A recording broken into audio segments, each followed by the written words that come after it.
अभी गणेश जी विसर्जन हुए, गणेश जी को जल में विसर्जन किया, तो आपके मन में एक प्रश्न तो खड़ा होगा, आया तो होगा कि गणेश जी के 10 दिन तक बिठाओ, नित्य पूजन करो, ने पाठ करो, ने अर्चना करो, ने 10वें दिन इनके विसर्जन कर दो, और वो भी पानी में कर दो,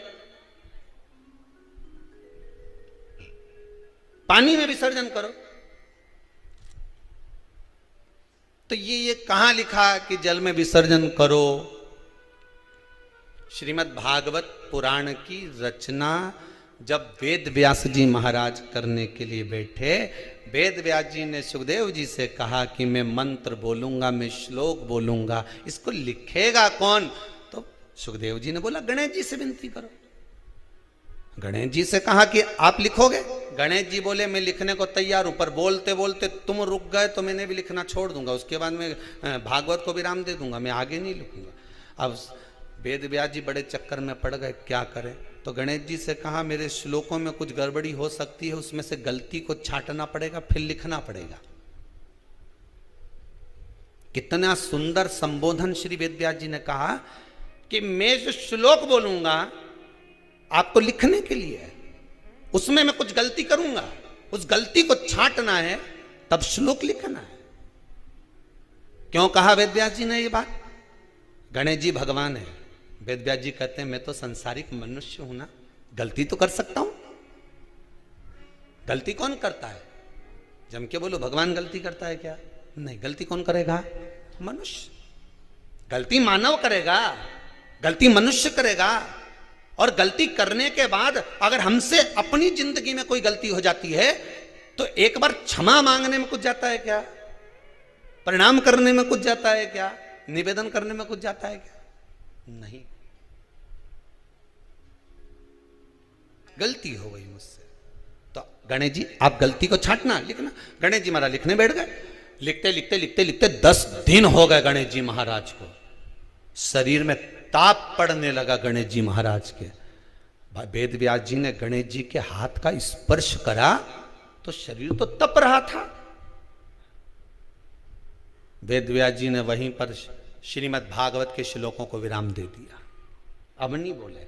गणेश जी लिखते लिखते लिखते लिखते लिखते लिखते थक गए, ताप पड़ गया, शरीर गर्म हो गया। वेद व्यास जी ने कब करूं क्या? 10 दिन से लिख रहे हैं और शरीर पर ताप पड़ रहा है, करा क्या जाए? उन्होंने गणेश जी का हाथ पकड़ा, उठाया और कहा चलो प्रभु हमारे साथ में। वेद व्यास जी गणेश जी को ले गए और ले जाकर शीतल जल में श्री गणेश जी महाराज को बिठा दिया। गणेश जी को पानी के अंदर उनको विराजमान कर दिया कि अब आप ताप को थोड़ा ठंडा कर लीजिए। शीतल जल में बिठाया। उस दिन से नियम हो गया कि 10 दिन गणेश जी बैठते हैं और फिर उनका विसर्जन होता है पानी के अंदर, जल के अंदर। शरीर का ताप मिट जाए। तो गणेश जी ने वचन दिया है वेद व्यास जी महाराज को, आपने मेरे ताप को मिटाने के लिए मुझे जल में बिठाया है। जो मुझे जल में विसर्जन करेगा मेरा ताप तो मिटेगा ही, साथ में जो मुझे जल में विसर्जन करेगा उसके जीवन के भी ताप को मैं मिटा दूंगा, उसके जीवन के ताप को मैं मिटा दूंगा।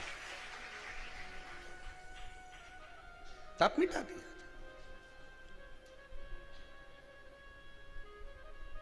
पर करो गणेश जी का विसर्जन, मना नहीं है हो, पर अच्छे से करो रे हो।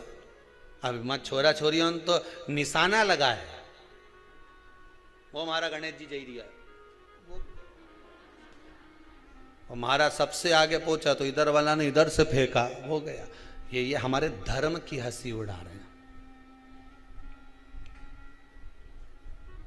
ये हमारे धर्म की हंसी है।